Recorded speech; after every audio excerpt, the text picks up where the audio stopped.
What's good, YouTube? DM Gaming here, y'all, and welcome back, man. So, y'all may have noticed the channel name changed to the DM Network. The reason we did that is because we really want to showcase everything that we have to offer, and this goes far beyond gaming. So, playlists will be constructed in the sense of what the particular topic will be about. So, we'll have a playlist for gaming. All the gaming stuff will be in that playlist. We have the hot seat for hot button issues, and so on and so forth. We'll have anime, poetry, art. We'll have a lot of different things. So look forward to those things coming to the channel starting now. So today I want to talk about something that's a very hot button issue. It bleeds over actually even into the gaming community because we no longer have this game on consoles because of a lot of these issues. And that issue is stemming from the NCAA and college players receiving money from outside sources, etc., etc. This has been an ongoing hot button issue. And I kind of want to talk a little bit about both sides because I actually understand it from both sides. So the side that I'm going to speak about first is the side that is against college players being paid. And the biggest argument that these people use is the fact that college players shouldn't get paid to play because they receive scholarships. They receive top of the line athletic training, hotel stays, things of that nature. Now, I know that this doesn't apply to every single college. I went to a Division II school in Southern Arkansas. None of the football players there, we weren't on full scholarships. They were partial rides. What the school would do, they would give partial scholarships, and then they would allow the players financial aid or Pell Grants to counteract the other half. So basically, the scholarship would be the difference of what the Pell Grant would be for the tuition for the year. Now, this is, we went to away games and things like that, and we didn't stay in 5-star hotels or anything like that. We stayed in regular hotels if we stayed in a hotel. You got to think a lot of our games were, I think the furthest game we had was Valdosta, and that was right there on the border of Georgia and Florida. Other than that, I mean, we went to Arkansas, a little bit in Alabama, Oklahoma, Texas. It's nothing like the big time D1 programs. USC may fly all the way across the country to Notre Dame or something to that effect. There weren't bowl games. There weren't, things like that to where you go to it, just you get what I'm saying. Those of y'all who know football know exactly what I'm saying. However, the tuition at the time was around $30,000 could cover a 4-year tuition. Now, on the flip side of that, my cousin went to Southern Methodist. He went to SMU. $30,000 would have only covered 1 year of tuition, or maybe even one semester. I think it was 1 year. And they did the opposite. These guys even spent the night in hotels for home games. Charter buses would carry them to the game. After the games, they would be treated to meals. I'm not talking about a $5 Dairy Queen dinner. I'm talking maybe a full size large pizza per person. Not to mention sponsorships from Nike. So they got cleats and gloves and wristbands and all that kind of stuff for free. They didn't have to pay for it. It was a sponsorship thing from Nike. They would go to bowl games, and well, at the time they weren't. SMU wasn't in any bowl games at that point in time, but you get what I'm saying. At the Division I level, those are the things that they would be accomplishing. But I want to keep this real simple, and I want to keep it to the scholarship level. See, because looking back, I wish that I could have had my tuition paid. Because yeah, let's say you spend $50,000 in college. That's how much your entire school was worth. Well, once you get out of college, a lot of people, they're going to have interest tacked onto that 50,000. So they're going to be paying a lot more back than just $50,000.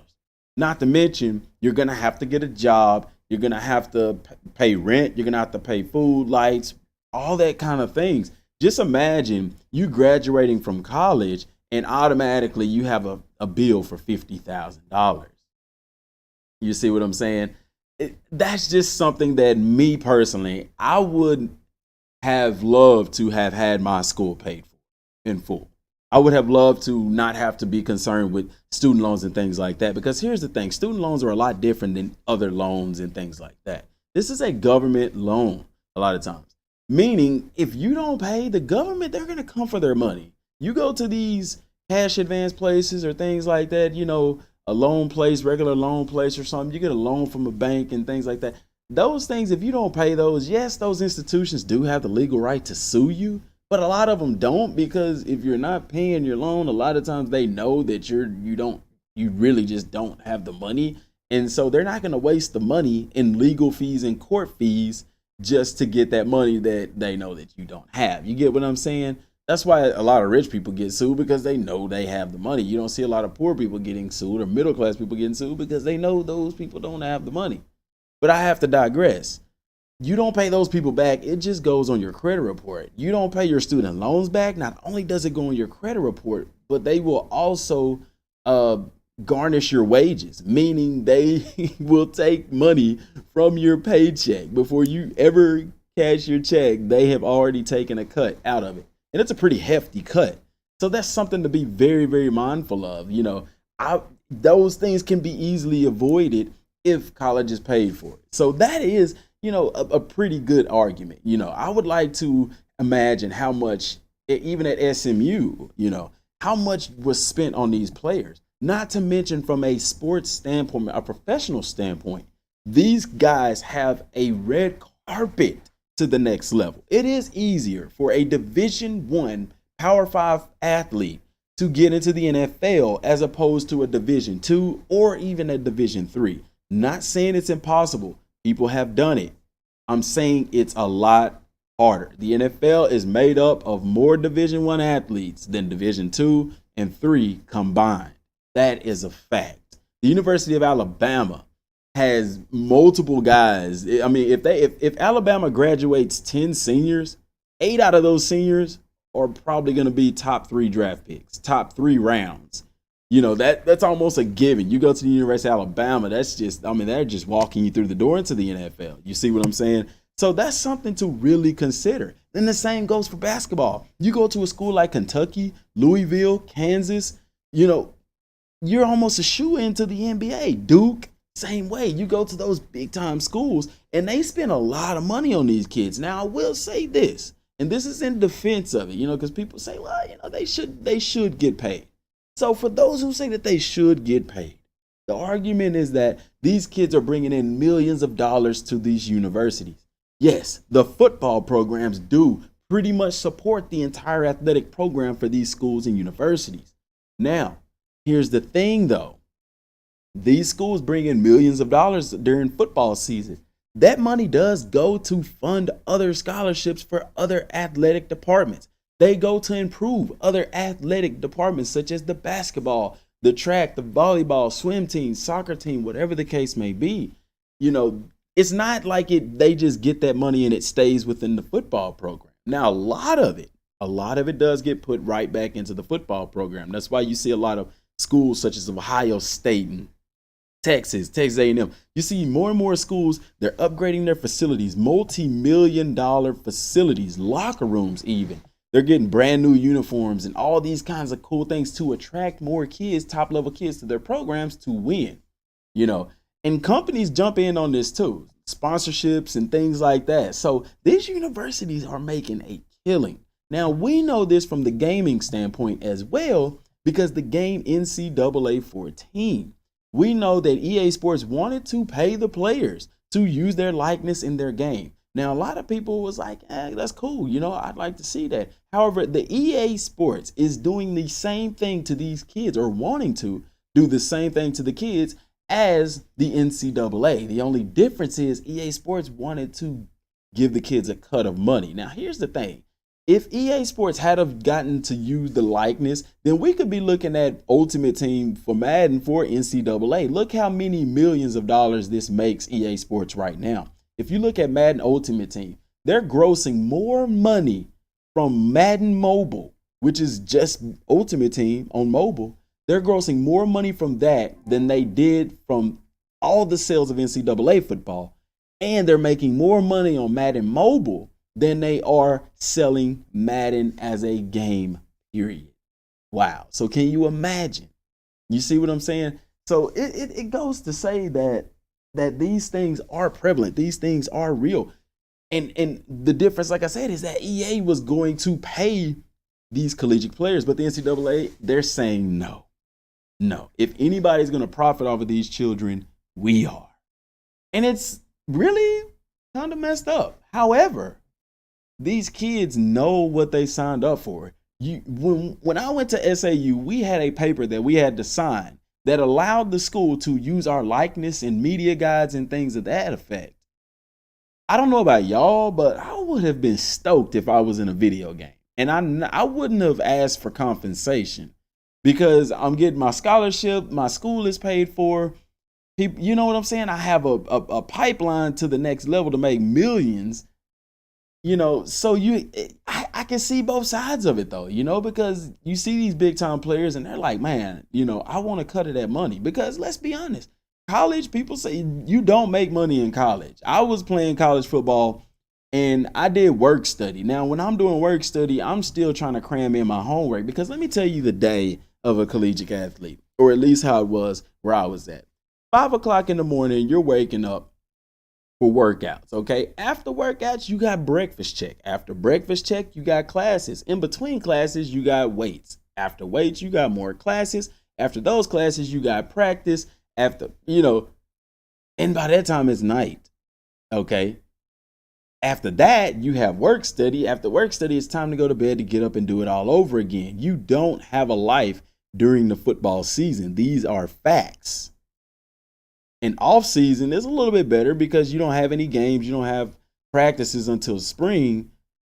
But I have to digress. You don't have time to have a full-time job to get food and things like that. Whereas a regular student, you could squeeze in a job in there. You see what I'm saying? That pays pretty good and things of that effect. So being an athlete, a lot of times you really don't have money, So these kids, they have things that they need, food and things like that. But I'm going to lay off of the food part because the cafeteria feeds you 3 times a day. So that goes without saying. But when you're playing sports, honestly, everybody can attest, you need to eat more than 3 times a day. You're going to be using a ton of energy. So you're going to be needing to eat 5 to 6 times a day almost. So, that goes without saying. But money was tight. And so I can understand these collegiate players, hey, if this school is making millions off of me, I want to make some money off myself as well. And I don't see anything wrong with that. Now, there are bigger issues that the NCAA doesn't want to talk about. And the biggest issue is if they allow players to get paid, if they allow universities to pay players, then you're going to have an overpowered collegiate football system. I mean, people say, well, we already do. Alabama's in the national championship every year. Well, could you imagine, the level of athleticism that a school could have? Like Notre Dame, for instance, use Notre Dame. Notre Dame is probably one of the most wealthiest collegiate programs in the NCAA. Well, we know Yale and Princeton and stuff, but we're talking about the bowl series, the playoff system championship team. Notre Dame has connections out of this world. I mean, and there's other colleges that do too. Don't get me wrong, but I'm just using Notre Dame for example. If Notre Dame has all the money, has the biggest pockets, they could pay the biggest athletes to come to their schools, and then they would just be a powerhouse and dominate everybody, right? Not really, because just because an athlete is rated highly doesn't mean that he is going to perform highly on the field. For instance, how many Division I players were actually 3-star athletes that end up going to the NFL where 5 and 4-star athletes didn't? It happens a lot. What you would end up having is the NFL, where teams have money and they can pay the best players that they feel to play. And look at the NFL. I mean, there's no team that's just outright dominant. Okay, well, the New England Patriots, but I have to digress. Y'all gotta excuse me, man. I mean, it's a really serious subject. I mean, it's something that a lot of people argue about, a lot of people debate about, and it's very, very, very deep. There's a lot of different strings to all of this. So there is no right or wrong answer. I mean, yeah, in some instances, I would like for the college players to be paid. But then in other instances, I'm like, dude, they're getting a full ride. They're getting tuition, room, board, food, travel, and all of these things. They're getting top of the line equipment for free, and they're getting the top of the line training for free. They don't have to pay anything for that. You see what I'm saying? So, you look at let's do some math here. If you have the let's say you have 75 players on the team, and each of those players are getting uh, let's say $100,000 worth of scholarship. I mean, that's already $7.5 million. Now, a lot of these programs make that in a year, possibly more. And I know you say DM $100,000, but yeah, you got to think a lot of these guys are going to school for 4 years. And if you look at 30,000 a year for 4 years, that's actually even more than $100,000. So I'm just kind of throwing some numbers out there. You get what I'm saying? So I don't know, man. I just feel like if you were to ask me personally, I would say that no, the players shouldn't get paid to play college football because they made a choice to play college football. These guys, they're academic scholarships out there. There's other things out there. You don't see students who have academic scholarships going out and saying we should be getting paid to pay here because their grades and their attendance and stuff does affect the school. But people say, well, they're not bringing millions of dollars into the program, and that's correct. I won't argue with that. But it really just depends on the person at the end of the day.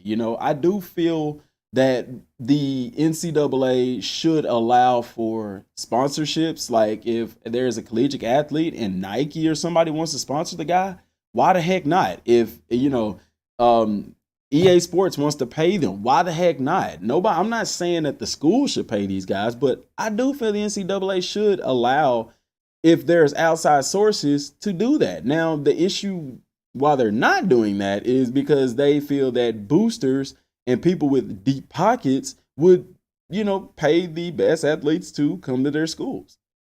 And guess what? It's happening anyway. The only time we hear about it is if somebody gets caught doing it. But can you imagine how much this actually happens? I mean, good gracious, it's happening. Whether they want it to or not, it's happening. So will it end? I doubt it. I mean, will anything change? Probably not. At the end of the day, the NCAA is a multi-billion-dollar corporation, and they're not trying to mess up that pay table. Could this change in the future? Hey, anything's possible, What are your thoughts? Let me know down in the comment section down below. What do you guys think? Do you think that college players should be paid to play?